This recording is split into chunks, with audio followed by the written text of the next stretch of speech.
Welcome to today's demo from Introspect Technology. In a previous session, we introduced the concept of video frames and how they appear when they're transmitted over physical layers such as the MIPI D-PHY physical layer. In today's session, we jump into a little bit more detail on the concept of line time and frame rate when it comes to transmitting compliant video frames, whether using the CSI or DSI protocols or any other custom protocol, really.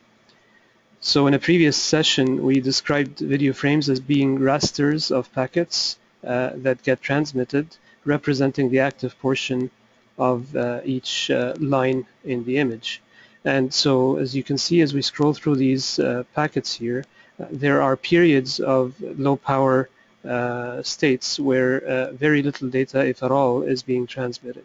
And these, when it comes to the distance between each row and the next one, that parameter is called line time.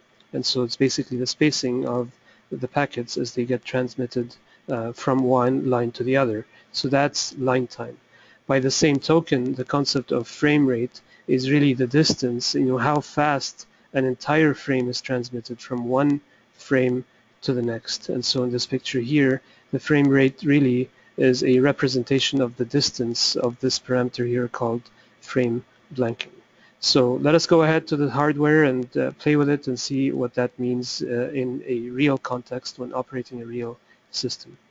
And so to do this, we're connecting the SV3C DPHY Generator to an oscilloscope, and we're connecting just one data lane to the oscilloscope as well as the forwarded clock, and we'll use the oscilloscope as well as the Introspect ESP software to illustrate the concepts of line time and frame rate.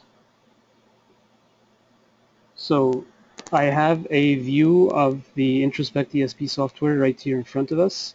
It's the same as before, where we have a MIPI D-PHY generator, and the MIPI D-PHY generator is transmitting a D-PHY color bar pattern that's based on the CTS requirements. Today I'm using a CSI protocol, CSI2 protocol, and for the purpose of illustration, I'm sending a very small image, very wide and short image. The image has 640 pixels of width, but only 4 pixels of height, and that's just for convenience on the oscilloscope. And the parameters of interest really in today's session are the horizontal light time and the frame rate. And so I'm leaving a default horizontal line time specified here in nanoseconds, as well as frame rate specified in hertz. And so I'm entering a frame rate of 1 kilohertz at this stage. If I go to the oscilloscope, I'll click run here, and go to the oscilloscope view. And so let me just run the scope so that you see. So we're sending frames. The scope is just having a bit of a hard time triggering, so I'm just going to stop it. And as you can see, like I said, I'm sending only a 4 pixel high image, and so as described in the previous session, there are 4 packets here, as well as the frame start and frame end.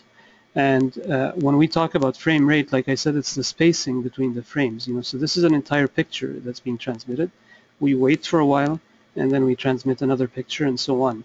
And so the frame rate is the frequency with which we enter the pictures. And I have markers here entered to illustrate the spacing between these frames. And you see it's about 1 millisecond or 1 kilohertz like I specified in the software.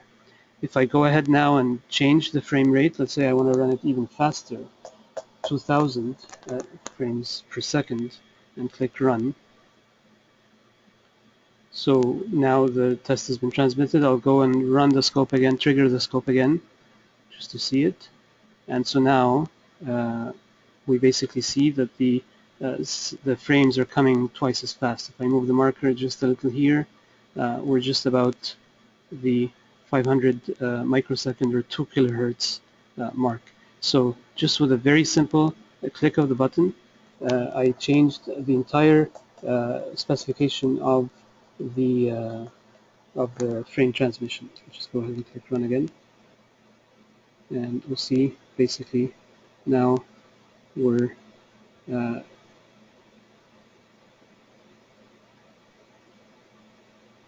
back to 1 millisecond spacing. So this is frame rate. How about line time now? If you recall, I said line time was the spacing between each one of these packets. So let's go ahead and actually zoom in a little here, and then I'll just go and keep the frame rate the same. I don't care for it anymore, but I'm going to actually make a much smaller line time now. And so I just removed the digit here, made it 10 times smaller. If you recall, that's how the image looked like on the scope. And then if I just click run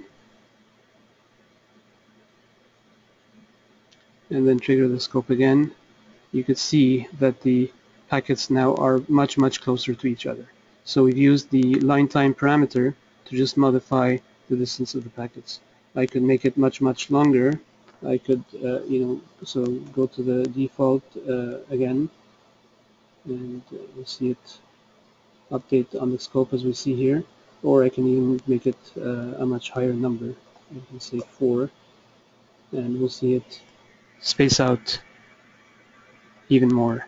So there you have it. We defined the concepts of horizontal line time and frame rate, and we illustrated how easy it is to modify these protocol parameters using the Introspect ESP software. Thank you.